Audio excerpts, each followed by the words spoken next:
Selam herkese, yeni bir tarifle merhaba diyelim. Bugün bu videoda fırında kıymalı kaşarlı patates yapacağız. Klasik yaptığımız tariflerden biraz daha farklı, hem sunumu hem yapılışı lezzetiyle farklılık yaratacak bir tarif. Herkesin de damak lezzetine uyacağını düşündüğüm bir tarif. Öncelikle 6-7 adet patatesi küpler halinde kesiyoruz. Burada ben küp şeklinde kesip haşlamaya koyacağım çünkü süreci hızlandırmak istiyorum. Ama eğer sizin vaktiniz varsa tüm halde, hatta kabuklu halde haşlarsanız patates kendi lezzetini içinde hapsedecektir. Daha da lezzetli olacaktır. Böyle küp kestiğinizde de lezzeti kötü olmuyor tabii ki. Ama akşama yetiştirmek istediğimde bazen bu tip pratik yolları kullanabiliyorum. Üzerine suyu ekliyoruz ve tuz katıp tuz koyup ocakta haşlamaya bırakacağız. Tuzu baştan eklemek önemli. Yine lezzeti içinde hapsedebilmesi için tabanımız böylelikle daha lezzetli olacak. Ocakta patateslerimiz haşlanırken kıymalı harcımızın malzemelerine geçiyoruz. 1 adet kuru soğanı küçük küpler halinde kesiyoruz. Soğan kesme yöntemini ben size bilahare çekeceğim ve paylaşacağım. Burada ama yine de kesmiyorum, olabildiğince gözüksün diye. Aynı şekilde 2 adet yeşil biber ve 1 adet kapya biberi de küçük küpler halinde kesiyoruz. Burada genel olarak malzemelerin aynı boyutta olmasının sebebi olabildiğince birbiriyle uyum içinde olması, eşit pişme dereceleri hepsini etkiliyor. Tercihe göre hepsini yine iri iri büyük büyük de kesebilirsiniz. Ama genel olarak malzemelerin birbirine benzer boyutlarda olması önemli. Biberlerimizi küp kestikten sonra 5-6 diş sarımsağımızı küçük parçalar halinde yine kesiyoruz. İsterseniz ezici de kullanabilirsiniz. Ben genelde elde kesiyorum. Ve sıvı yağında 500 gram dana kıymayı kavurmaya başlıyoruz. İyice karıştırmak önemli. Eşit şekilde parça parça birbirine yapışık kalmaması için karıştırarak kıymamızı kavuruyoruz.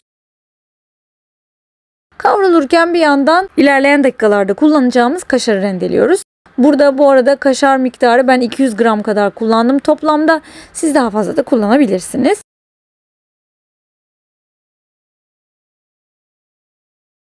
Kıymalarımız suyunu salıp hafif çekmeye başlayınca sırasıyla önce soğanı kavuruyoruz. Biraz yumuşamaya başlayınca biberlerimizi katıyoruz.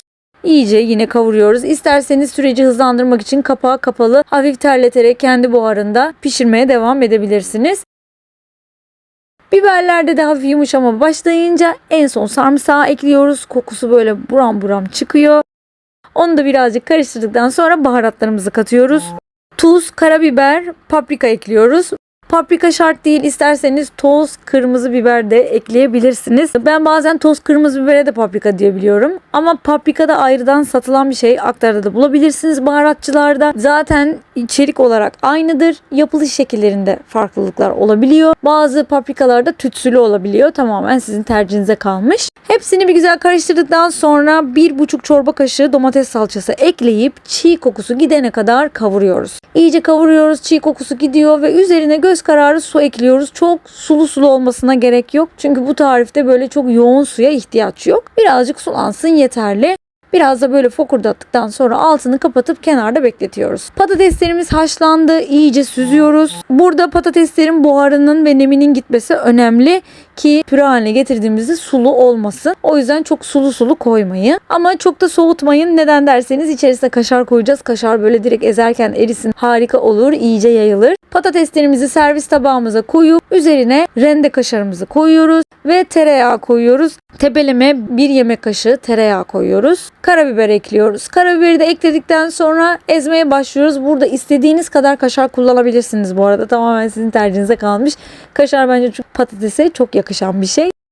Hepsini ezdikten sonra iyice yayıyoruz ve bastırıyoruz. Burada yayıp bastırmamızın sebebi eşit kalınlıkta olması ve aralarda boşluk kalmaması. Çünkü daha sonra kıymalı kaşarlıyken dilimlediğimizde dilim halinde, kalıp şeklinde çıksın istiyoruz. Olabildiğince muntazam çıkması için. İyice yaydıktan sonra üzerine hazırladığımız kıymalı harcımızı yayıyoruz. Muazzam bir koku çıkıyor. İsterseniz içerisine kekik, kimyon, istediğiniz başka birçok baharat ekleyebilirsiniz. Tamamen sizin damak lezzetinize uyan şekilde güncelleyebilirsiniz. Kıymayı da yaydıktan sonra üzerine rende kaşar yayıyoruz. Bunu da bol bol koyuyoruz ve fırında üst ızgara ayarda 200 derecede kızarmaya bırakıyoruz. Burada bütün içerikler, bütün malzemeler pişik olduğu için amacımız kaşarı eritip kızartmak. Üstünde kaşar eriyip kızarınca çıkarıyoruz ve işte hazır. Eğer isterseniz daha büyük yayvan bir servis tabağı kullanabilirsiniz. O zaman patatesiniz de daha ince olacaktır. Videomu sonuna kadar izlediğiniz için teşekkür ederim. Eğer tarifi beğendiyseniz videoma bir beğeni atarsanız çok sevinirim. Bunun gibi farklı, lezzetli, pratik daha birçok tarif görmek isterseniz de kanalıma abone olmayı unutmayın. Yaparsanız veya yapmayı düşünüyorsanız